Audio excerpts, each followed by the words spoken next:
दोस्तों ये pedestal fan Crompton का तैयार हो गया है और ये सिर्फ 5 स्टेप में ही जो है आप इसको रेडी कर सकते हैं।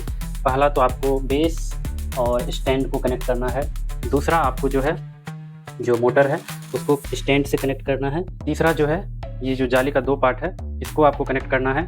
उसके बाद चौथा जो है आपको फ़ैन का जो ब्लेड है उसको कनेक्ट करना है। 5वें स्टेप में जो कि लास्ट स्टेप है उसमें आपको ये सामने वाले जाल को कनेक्ट करना है। तो दोस्तों वीडियो पसंद आया हो तो वीडियो को लाइक करें और चैनल को सब्सक्राइब करें ताकि हमारा लेटेस्ट वीडियो आप तक सबसे पहले पहुंचे। चलिए इसको चला के दिखाते हैं।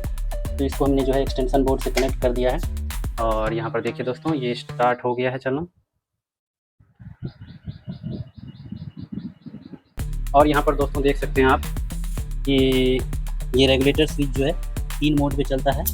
ये फर्स्ट हो गया, नीचे सेकेंड, उस साइड थर्ड और चौथे में ये ऑफ हो जाता है।